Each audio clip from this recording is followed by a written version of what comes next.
होश का मतलब अपने विचारों को देखना।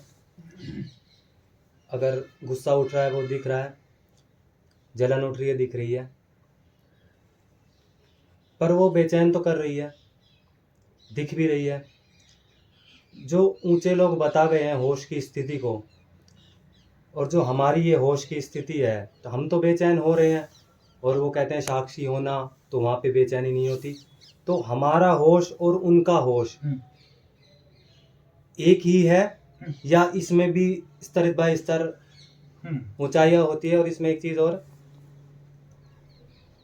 अगर हमें बेचैनी हो रही है तो क्या ये भी हो देख रहे हैं हम, एक ये चीज़ है, बेचैनी महसूस हो रही है, पर हम बेचैन तो हैं, उससे मुक्ति तो नहीं मिली। तो ये देखना आधा अधूरा देखना है एक्चुअल में, ठीक है। ये जो बेचैनी की अवस्था है, इसमें एक सेकंड, एक मोमेंट के लिए देखना होता है और फिर छूट जाता है, फिर देखना होता है फिर छूट जाता है। ये समझना पड़ेगा, ठीक है। हमारे जो पैटर्न्स हैं, हमारी जो हैबिट पैटर्न या टेंडेंसीज है, जो विकार हैं जिनकी हम बात कर रहे हैं, वो इतने डीप रूटेड है हमारे अंदर, इतने घुसे हुए हैं हमारे अंदर, कि जब भी हमारे अंदर कुछ ऐसा उठता है तो हम उसको पूरी तरह नहीं देख पाते। क्यों? क्योंकि उसकी इंटेंसिटी बहुत तेज होती है। हम ये नहीं कह रहे कि हम पूर्ण बेहोशी में हैं, पर हम ये भी नहीं कह रहे कि हम पूर्ण होश में हैं। होश आता है, जाता है, आता जाता है, और बहुत जल्दी स्विच करता है।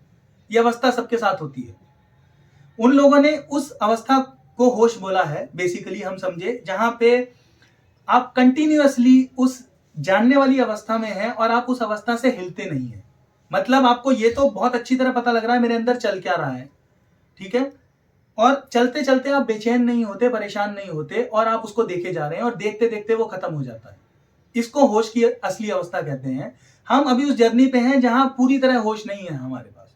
हालांकि कभी कभार आपके साथ ऐसा भी होता होगा, आपने जो बोला है कि जहां पे पूरी तरह होश है, इन द सेंस कि आप बेचैन नहीं हो रहे और अंदर पता लग रहा है क्या हो रहा है, ये भी कभी कभार होने लगा होगा, और नहीं हुआ तो होने लगेगा।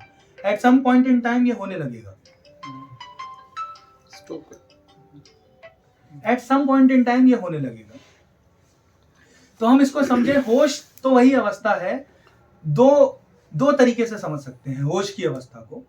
एक वो अवस्था जहां कुछ उठे ही ना अंदर, ना कोई विचार उठे, ना कोई संवेदना उठे, ना कोई सेंसेशन उठे। मतलब जो भी सामने हो रहा है उसको देख रहे हैं, उसको जान रहे हैं, उसको समझ रहे हैं, और हमारे अंदर कोई बेचैनी नहीं उठी। एक तो ये होश की अवस्था है, ऊंची अवस्था है ना। यहाँ पे कोई बेचैनी नहीं होती, कोई परेशानी नहीं होती। मान लीजिए सामने वाले ने आगे से बढ़ के ये भी कह दिया कि तुमसे बड़ा पागल आदमी हमने कोई नहीं देखा, पर अगर आप होश में बैठे हैं, हो सकता है आपके मन में कोई विचार ना चले, आपके अंदर कोई संवेदना ना दौड़े, कोई सेंसेशन ना हो फिजिकल, और you are absolutely at ease. आप बिल्कुल शांत हैं और कोई फर्क नहीं पड़ा आपको। ये होश की अवस्था है एक। तो दूसरी होश की अवस्था होती है जहां कुछ ट्रिगर तो हो गया आपके अंदर, या सुन के या अपने आप, आपकी या तो जो मेमोरी है वो अपने आप ट्रिगर हो गई, या आपने बाहर से कुछ इनपुट ले लिया, कुछ सुना, कुछ देखा, और उसकी वजह से ट्रिगर हो गया अंदर। पर वो ट्रिगर होने के बाद अब आप जान रहे हैं कि क्या हो रहा है, और वो जानना सतत है, कंटिन्यूअस है, ठीक है। उसमें जाना छूटा, जाना छूटा, जाना छूटा ये नहीं हो रहा है। वो एक अच्छी अवस्था है होश की, जिसको हम रियल में होश बोलते हैं।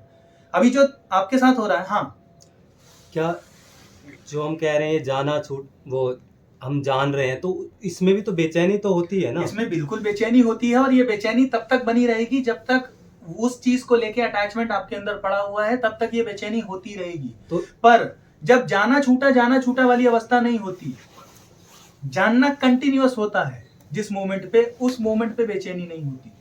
उस मोमेंट पे सिर्फ जानना होता है, कोई बेचैनी नहीं होती। चाहे कैसी भी सेंसेशन हो रही हो, कोई फर्क नहीं पड़ता, उस मोमेंट पे बेचैनी नहीं होती। ये असली होश की अवस्था है।